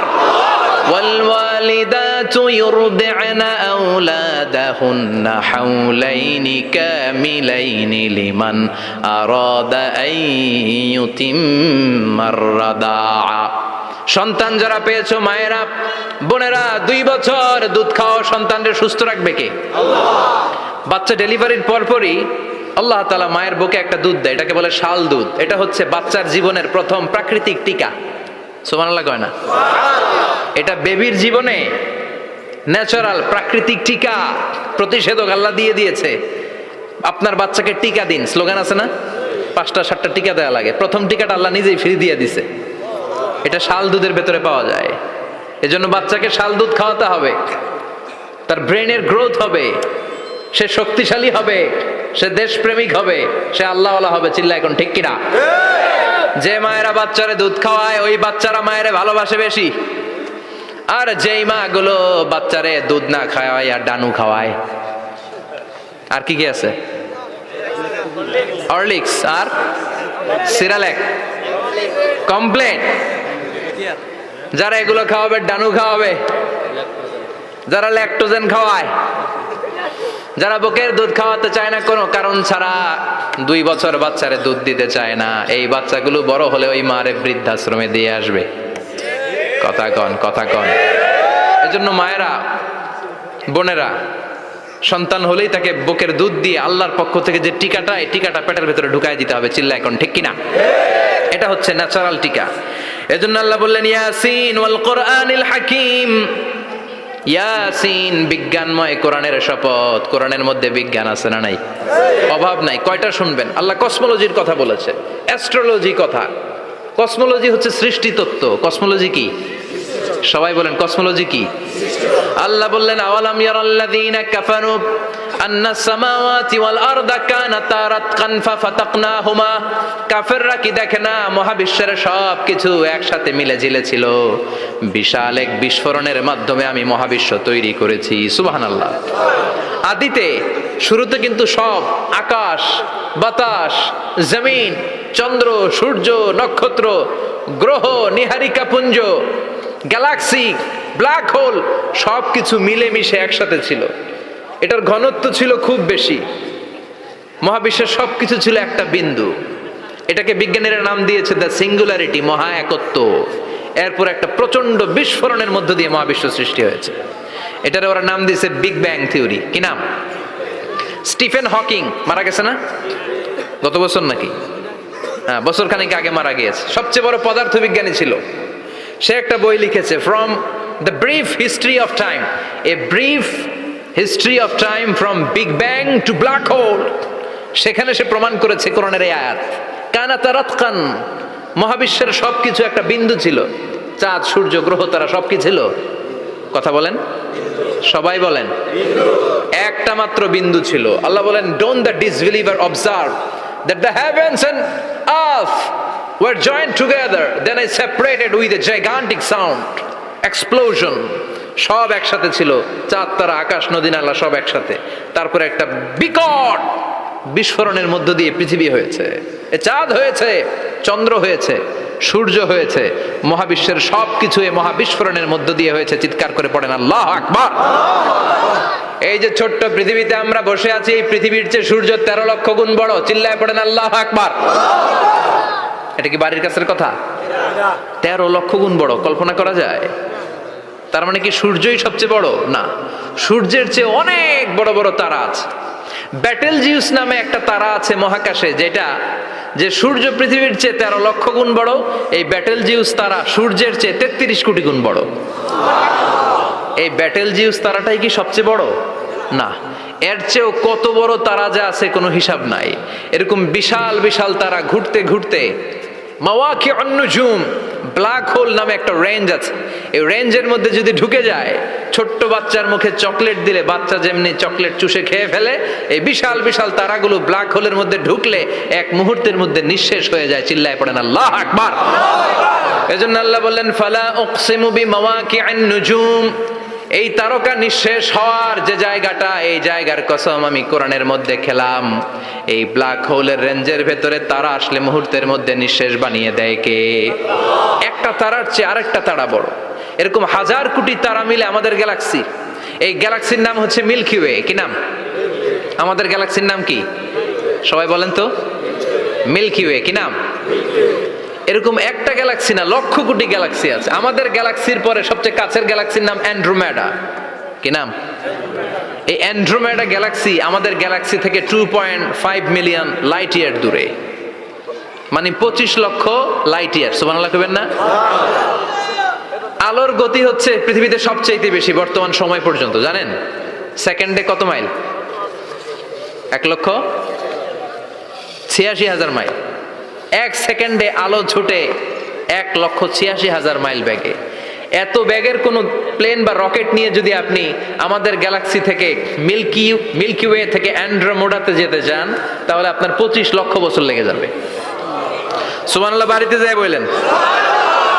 এরপর আল্লাহ বললেন, ওয়াস-সামাআ বানাইনাহা বিআইদিন ওয়া ইন্না লামুসিউন, আকাশ আমি বানালাম, গ্যালাক্সি আমি বানালাম। বানানোর পর থেকে সবগুলোর আমি প্রশস্ত করতে শুরু করে দিলাম। সব ছিল ক্ষুদ্র, একটা বিন্দুর মধ্যে আমি বিস্ফোরণ করলাম একটা আওয়াজ দিয়ে। আওয়াজটা ছিল কুন। আওয়াজটা ছিল কি? জোরে কন, আবার কন। কুন ফায়া ইন্নামা আমরুহু ইযা আরাদা শাইআন আন ইয়াকুলা লাহু কুন ফায়াকুন। আল্লাহ যখন কিছু করতে চান শুধু বলেন কুন, শুধু বলেন বি। কুন মানে বি, ইট ওয়াজ, এটা হয়ে যায়। হাও বলতে দেরি।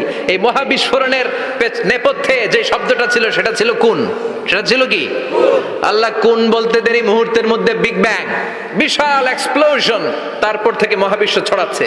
আল্লাহ বলছেন এই কোরআনের ভেতরে বলে দিয়েছেন ওয়া ইন্না লা মুসিউন, আমি এই মহাবিশ্বকে, এই গোটা ইউনিভার্সকে আমি প্রতিনিয়ত সম্প্রসারিত করছি। প্রতিনিয়ত এটা বড় হচ্ছে, সম্প্রসারিত হচ্ছে। চিল্লায় বলেন আল্লাহু আকবার। আজ থেকে মাত্র 20 বছর আগে এটা তারা আবিষ্কার করেছে। এটা কোন সাল? 2000। 20 বছর পেছনে গেলে কত? 1998, তাই না? এই 1998 সালে তারা আবিষ্কার করেছে সুপারনোভা কসমোলজি প্রজেক্ট। এই সুপারনোভা কসমোলজি প্রজেক্টে তারা এই সিদ্ধান্তে এসেছে যে মহাবিশ্ব কোন নামক এক বিস্ফোরণের পর থেকে যে সম্প্রসারিত হচ্ছে, আজ পর্যন্ত এটা শুধু বাড়ছে আর বাড়ছে, অ্যাক্সেলারেটিং হচ্ছে, এক্সপান্ডিং হচ্ছে, এটা কমছে না। কিয়ামত পর্যন্ত এটা বাড়তেই থাকবে। চিৎকার করে পড়েন আল্লাহু আকবার। এজন্য আল্লাহ বললেন ইয়াসিন ওয়াল কোরআনিল হাকিম, বিজ্ঞানময় প্রজ্ঞাময় কোরআনের শপথ। এই কোরআনের ভেতরে আমি কসমোলজির কথা বলেছি, অ্যাস্ট্রোলজির কথা বলেছি, জিওলজির কথা বলেছি, ফিজিক্সের কথাও বলেছি। সুবহানাল্লাহ। ফিজিক্স মানে কি? পদার্থ। পদার্থের সবচেয়ে বড় উপাদান হচ্ছে লোহা। লোহার কথা কিন্তু কোরআনে নাই। আছে? কই আছে? হ্যাঁ, সূরাতুল হাদিদ, লোহার নামে একটা সূরা দিয়েছে আল্লাহ কোরআনে। সুবহানাল্লাহ পড়বেন না? সূরার নাম সূরাতুল হাদিদ। সূরার নাম কি?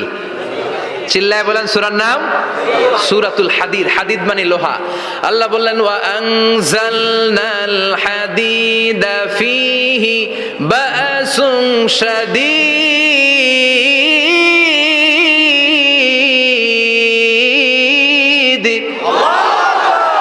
ওয়া আনজালনাল হাদিদ ফীহি বাসুন শাদীদ, আমি লোহা নাজিল করলাম আর লোহার ভেতরে আমি ভয়ঙ্কর শক্তি ঢুকাইয়া দিলাম। সুবহানাল্লাহ। ফীহি মানাফিউ লিন-নাস, লোহার ভেতরে মানুষের জন্য অনেক কল্যাণ আছে। সুবহানাল্লাহ। লোহা ছাড়া পৃথিবীতে কিছু হয়? আংটি বানাতে লোহার দরকার আছে না নাই? ঘড়ি বানাতে, গাড়ি বানাতে, বাড়ি বানাতে, মোবাইল বানাতে, হেলিকপ্টার, প্লেন, রকেট, মাইকের স্ট্যান্ড। সুবহানাল্লাহ কোন? এমন কোন জিনিস নাই যেটার মধ্যে লোহা লাগে না। এজন্য আল্লাহ বললেন এই লোহার নামে আমি একটা সূরা ডেডিকেট করলাম, ওয়া আনজালনাল হাদিদ ফীহি বাসুন শাদীদ। আমি লোহাকে নাজিল করেছি। আল্লাহ বলেছেন, খেয়াল করে শব্দটা শুনেন, ওয়া আনজালনাল হাদিদ, আমি লোহাকে উপর থেকে নাজিল করেছি। কি করেছি? কথা বলেন। তার মানে লোহা পৃথিবীতে ছিল না, নাজিল করছে কে? আল্লাহ। লোহা পৃথিবীতে ছিল? পৃথিবীতে ছিল। পৃথিবীতে থাকলে নাজিল করবেন কেন? এই যে কোরআনটা পৃথিবীতে আগে ছিল, নাজিল করছে কে? কোন ফেরেশতাকে দিয়ে? সাইয়েদনা জিবরাইল। কোন নবীর উপর? বিশ্বনবী মুহাম্মদুর রাসূলুল্লাহ। আল্লাহু আকবার। তার মানে ওহী পৃথিবীতে ছিল না, আল্লাহ উপর থেকে নাজিল করেছেন। নুজুল মানে উপর থেকে নিচের দিকে আসা। এই নুজুল শব্দ ব্যবহার করে আল্লাহ বললেন ওয়া আনজালনাল হাদিদ, লোহাকে আমি নাজিল করেছি। তার মানে লোহা পৃথিবীর উপাদান নয়, লোহা এসেছে উপর থেকে। কোন সুবহানাল্লাহ। বিজ্ঞানীরা, পদার্থবিদ যারা গবেষণা করে এটাই পেয়েছেন, লোহা আসলে পৃথিবীর না। লোহা পৃথিবীতে উৎপাদন করা হয় নাই। লোহার যে মলিকিউল, অণু আছে, লোহার একটা অণু তৈরি করার মতো ক্ষমতা পৃথিবীর নাই। ইভেন এই সৌরজগতের কোনো কিছু নাই। সূর্যের তাপেও লোহা তৈরি হতে পারে। লোহার ছোট্ট একটা অণু তৈরি করতে কমপক্ষে 1 কোটি ডিগ্রি সেলসিয়াস তাপের প্রয়োজন হয়। তার মানে এটা পৃথিবীর কোনো উপাদান নয়, এটা আনজালনাল হাদিদ। আল্লাহ বলেন মহাবিস্ফোরণের কারণে গলিত অন্য কোন তারার ভেতর থেকে লোহার উপাদান আমি পৃথিবীর ভিতরে এনে ঢুকিয়ে দিয়েছি।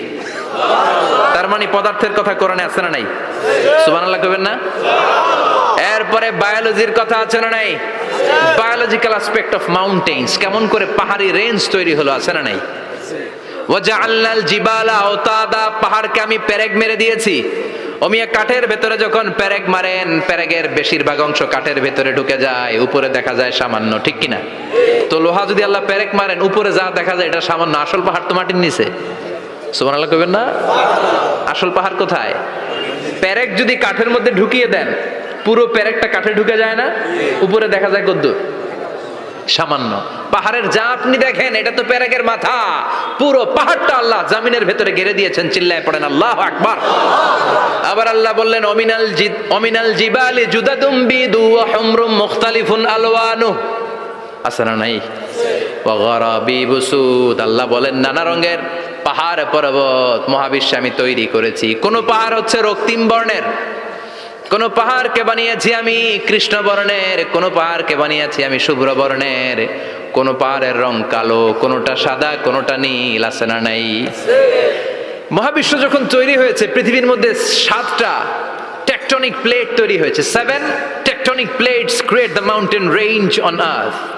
পৃথিবীতে এই পাহাড় তৈরির কারণ হচ্ছে 7টা প্লেট, এগুলোরে 7 টেকটনিক প্লেট বলে। এই প্লেটগুলোর কারণে পৃথিবীতে এই রং বেরঙের পাহাড় তৈরি হয়েছে। কত রঙের যে পাহাড় আছে, আরব বিশ্বে পাথরের পাহাড়, বাংলাদেশে মাটির পাহাড়, ব্রুনাই, সিঙ্গাপুর, ইন্দোনেশিয়াতে যদি যান আরেক ধরনের পাহাড়। চায়নার একটা শহর আছে গানজু সিটি, কি নাম? এই গানজু সিটিতে একটা পাহাড় আছে রেইনবো মাউন্টেন, ওখানে 7 রঙের পাহাড় পাওয়া যায় এক জায়গায়। সুবহানাল্লাহ কইবেন না? রেইনবো মানে কি? রংধনু। রংধনুর কয় রং? কথা কন। ছোটবেলা আমরা মুখস্থ রাখতাম বেনিয়া সহকলা, বেতে বেগুনি, নিতে নীল, আতে আসমানি, শতে সাদা, হতে হলুদ, কতে কালো, লাতে লাল। সুবহানাল্লাহ নাই? মনে রাখার কি অসাধারণ পদ্ধতি।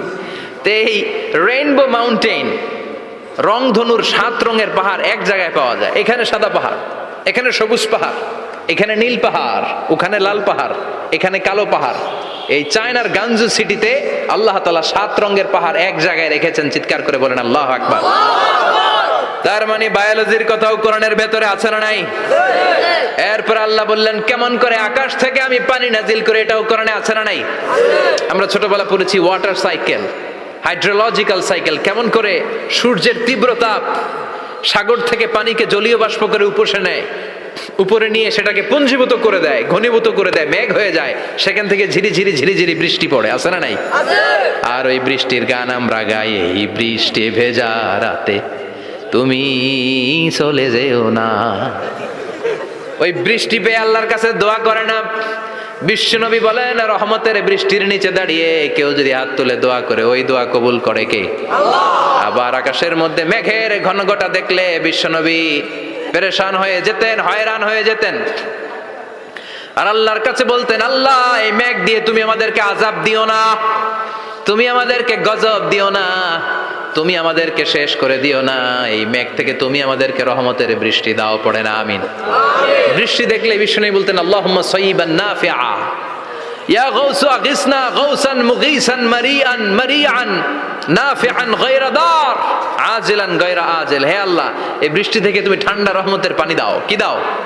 আল্লাহ মেঘ দে পানি দে ছায়া দে রে তুই, আল্লাহ মেঘ দে, পড়েন পড়েন, আল্লাহ মেঘ দে পানি দে ছায়া দে রে তুই, আল্লাহ মেঘ দে। এই ওয়াটার সাইকেলের কথা আল্লাহ বলেছেন। আলাম তারা আন্নাল্লাহ ইউসজি সাহাবান, কাফের নাস্তিক যেগুলো সমাজের আবর্জনা খড়কুটা, ওরা কি দেখে না কেমন করে আমি বাতাসকে জলীয় বাষ্প করে আকাশে তুলি, বায়ুমণ্ডলে নিয়ে যাই, সুম্মা ইউআল্লিফু বাইনাহুম, জলীয় বাষ্পগুলারে তখন আমি ঘনীভূত করি, সুম্মা ইয়াজআলুহু রুকামান, এরপরে আমি মেঘে পরিণত করি, ফাতারাল ওয়াদকা ইয়াখরুজু মিন খিলালিহি, তারপর মেঘের ভেতর থেকে ঝিরিঝিরি ঝিরিঝিরি বৃষ্টি নাজিল করে কে? আবার আল্লাহ বললেন পানি থেকে আমি পৃথিবীর সব প্রাণগুলারে বানালাম, ওয়াজআলনা মিনাল মাই কুল্লা শাইইন হাইয়া ফালা ইয়াকিলুন, পানির ভেতর থেকে সব প্রাণের উৎপত্তি পৃথিবীর মধ্যে ঘটিয়ে দিয়েছে কে? বিজ্ঞানীরা স্বীকার করেছে পৃথিবীতে যত প্রাণ পাওয়া যায়, যত প্রাণের ব্লুপ্রিন্ট পাওয়া যায় সব এসেছে পানি থেকে। চিৎকার করে বলেন কোত্থেকে? পানি নাই তো প্রাণ নাই, পানিও আছে প্রাণও আছে। কোন সুবহানাল্লাহ। বিজ্ঞানীদের ধারণা, তারা ধারণা করে বলেছে পৃথিবীর প্রথম প্রাণের নাম হচ্ছে অ্যামিবা। কি নাম? ওরা বলেছে এটা এককোষী জীব, it's a very small unicellular organism found ever in the world. পৃথিবীতে পাওয়া প্রথম এককোষী প্রাণীর নাম হচ্ছে অ্যামিবা। এটা এসেছে শৈবালের মতো, এরপরে জুপ্লাংটন, ফাইটোপ্লাংটন, ব্যাকটেরিও প্লাংটন, একটার পর একটা স্পিসিজ প্রজাতি পৃথিবীতে ডেভেলপ করেছে। কোন সুবহানাল্লাহ। এই পানির কথা কোরআনের ভেতরে বলে দিল কে? এজন্য আল্লাহ বললেন ওয়াল কোরআনিল হাকিম, বিজ্ঞানময় কোরআনের শপথ। এই কোরআনটা বিজ্ঞানের ঠাসা, এই কোরআন আশ্চর্যের শেষ নাই। এই কোরআন কোনোদিন পুরাতন হয় না। এই কোরআনের ভেতরে আল্লাহ দিয়েছেন হেদায়েতের মশাল, আর কোরআনটাকে বানিয়েছেন বিজ্ঞানের সুউচ্চ মিনার। জোরে কোন সুবহানাল্লাহ। তার মানে কোরআনে আমরা কি পেলাম? দুধের কথা পেলাম, মধুর কথা পেলাম, কিভাবে ডায়েট করবেন সেটা আমরা পেলাম, আমরা কসমোলজি পেলাম, অ্যাস্ট্রোলজি পেলাম, বায়োলজি পেলাম, ফিজিক্স পেলাম, ওয়াটার সাইকেল পেলাম। এবার পাতালপুরীর কথার দরকার আছে না নাই? পৃথিবীর একেবারে গভীরতম গভীরে কি আছে এটা কিন্তু কোরআনে নাই, আছে। পৃথিবীর মাঝখানে যে উত্তপ্ত লাভা আর আগুন, এটা আপনারা জানেন? পৃথিবীর উপর দিয়ে আমরা ঠান্ডা পৃথিবীতে ঘুরে বেড়াই, কিন্তু এর ভিতরে কিন্তু আগুন, লাভা। আল্লাহ কোরআনের মধ্যে ফুটন্ত টকবগে সাগরের কসম খেয়েছেন। আল্লাহ বলেছেন ওয়াল বাহরিল মাসজুর।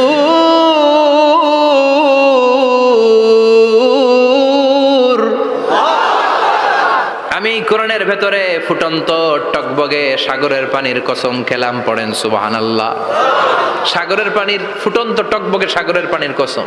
সাগরের পানি আবার ফুটন্ত হয় কি করে? পানি কি হয়? ঠান্ডা। পানি কি? কথা বলেন।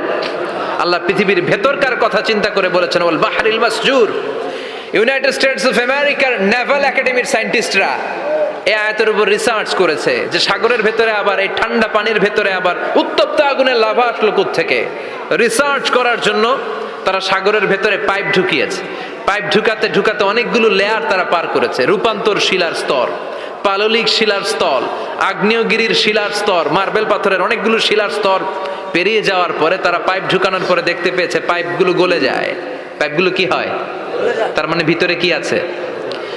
গত কয়েক মাস আগে জাপানে কিছু জিওলজিস্ট, ভূতত্ত্ববিদ, তারা গবেষণা করে পৃথিবীর এক মাথা থেকে আরেক মাথায় যেতে চাচ্ছে, মানে প্রতিপাদ স্থান। বাংলাদেশের এখান থেকে ছিদ্র করলে আপনি দক্ষিণ আমেরিকার চিলির সান্টিয়াগোতে যেয়ে উঠবেন। কথা বুঝতে পেরেছেন? তার মানে বাংলাদেশের প্রতিপাদ স্থান হচ্ছে দক্ষিণ সাউথ আমেরিকার চিলির সান্টিয়াগো। আবার ইন্ডিয়া থেকে ছিদ্র করতে করতে পৃথিবীর আরেক মাথা দিয়ে উঠবেন। সুবহানাল্লাহ বলেন। এটা তারা শুরু করেছে কিন্তু এখনো সফল হয় নাই। ইউএস এর নেভাল একাডেমির সায়েন্টিস্টরা পাইপ ঢুকাতে ঢুকাতে দেখে একটা পর্যায় শেষে পাইপ আর ঢুকানো যায় না। পাইপগুলো পৃথিবীর ভেতরে যেতে যেতে গলে গলে পানি হয়ে যায়। সুবহানাল্লাহ কইবেন না? এই রিসার্চ প্রজেক্টের যিনি চিফ, উনি বললেন bring the water proof pipe from America. America থেকে ওয়াটার প্রুফ পাইপ নিয়ে আস। আমার এমন পাইপ লাগবে গবেষণা করার জন্য যে পাইপ আগুনে জ্বলে না। ওয়াটার প্রুফের মধ্যে আগুন লাগালে আগুন ধরবে? বুলেট প্রুফে বুলেট মারলে বুলেট ঢুকবে? মাননীয় প্রধানমন্ত্রী শেখ হাসিনা যে গাড়িতে করে চড়ে, এটা বুলেট প্রুফ কার? গুলি মারলে ঢুকবে? আবার গুলি মারতে যায় না, 14 গোষ্ঠী উদ্ধার করে ছাড়বে আপনার, খবরদার। তো আমেরিকা থেকে ফায়ার প্রুফের পাইপ নিয়ে আসা হলো। নেভাল একাডেমির চিফ সায়েন্টিস্ট পাইপ ঢুকাতে আরম্ভ করলেন। ঢুকাতে ঢুকাতে পৃথিবীতে কিন্তু অনেকগুলো স্তর আছে। এই যে বালু মাটি, সব কিন্তু বালু মাটি নয়। আপনি খুঁড়তে খুঁড়তে পেয়ে যাবেন পাললিক শিলা, এরপরে রূপান্তরিত শিলা, এরপরে মার্বেল পাথরের শিলা, এরপরে শুরু হবে গরম আগ্নেয়গিরির শিলা।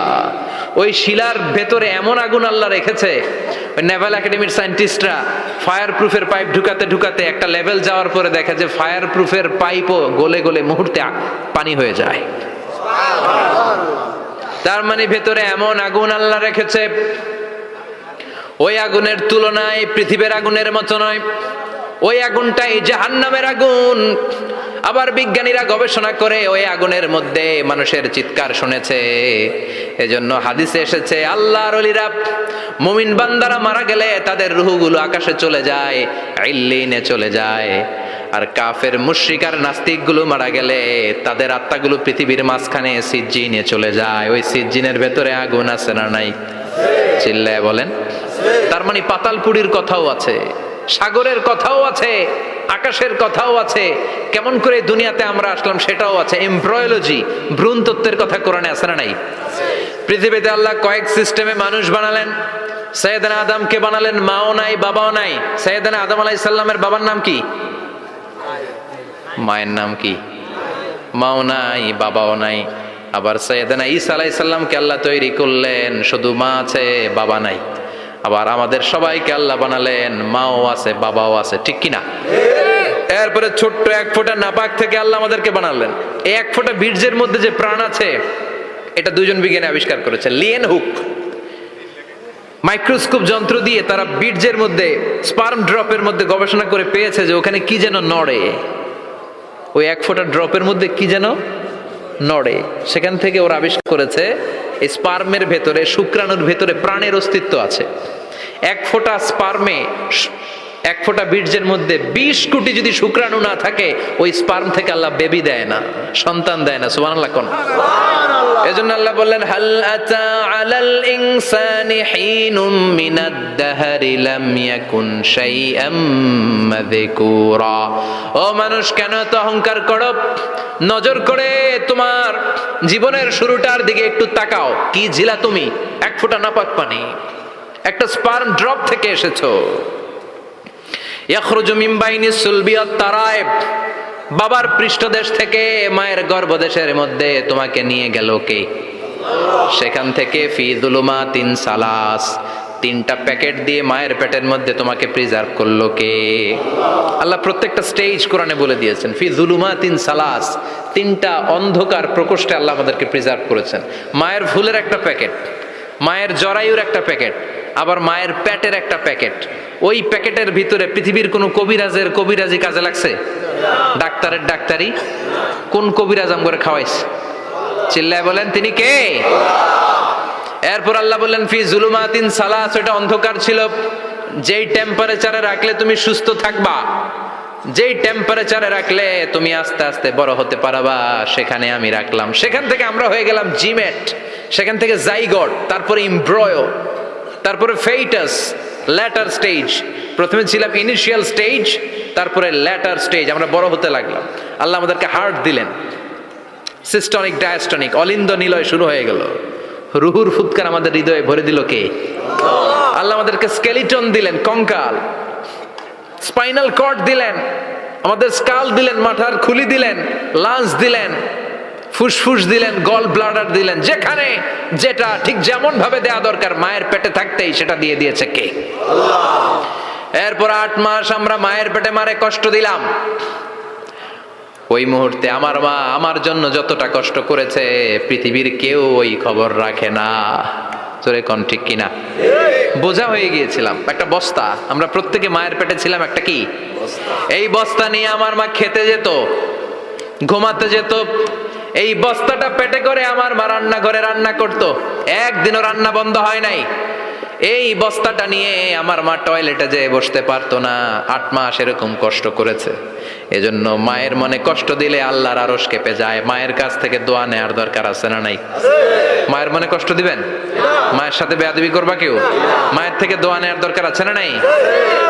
মা যার নাই সে জানে মা না থাকার কি জ্বালা। চিল্লা এখন ঠিক কিনা? যখন রাত্রি নিঝুম, এই চোখে ঘুম, একলা শূন্য ঘরে, তোমায় মনে পড়ে মাগো, তোমায় মনে পড়ে। যখন রাত্রি নিঝুম, এই চোখে ঘুম, একলা শূন্য ঘরে, তোমায় মনে পড়ে মাগো, তোমায় মনে পড়ে। ঠিক কিনা? এজন্য মায়ের জন্য দোয়া করার দরকার আছে না নাই? আল্লাহ বললেন 8 মাস 9 মাস মায়ের পেটের ভেতরে ছিলা, তারপরে দুনিয়ার বুকে তোমারে আনলো কে? ছোট্ট নাপাক ছিলাম, এই ছোট্ট এক ফোঁটা পানি থেকে আমাদেরকে বড় করছে কে? তার মানে এমব্রয়োলজি, ভ্রূণ তত্ত্বের কথা কোরআনের ভেতরে আছে না নাই? সে আল্লাহ বললেন ইয়াসিন ওয়াল কোরআনিল হাকীম ইন্নাকা লামিনাল মুরসালিন আলা সিরাতিম মুস্তাকিম। সুবহানাল্লাহ পড়েন। আল্লাহ বললেন ইয়াসিন, এরপরে বললেন আল কোরআনিল হাকীম, প্রজ্ঞাময় কোরআনের শপথ। বিশাল একটা শপথ কেটে আল্লাহ বললেন ইন্নাকা লামিনাল মুরসালিন আলা সিরাতিম মুস্তাকিম। ইন্নাকা লামিনাল মুরসালিন, অবশ্যই অবশ্যই নবী হে আপনি রাসূলদের অন্তর্ভুক্ত। চিল্লা এখন সুবহানাল্লাহ। তিনি যে রাসূল এটার সার্টিফিকেট এই আয়াতে দিয়েছে কে? এরপর আল্লাহ বললেন আলা সিরাতিম মুস্তাকিম, ও নবী আপনি সিরাতুল মুস্তাকিমের উপর আছেন।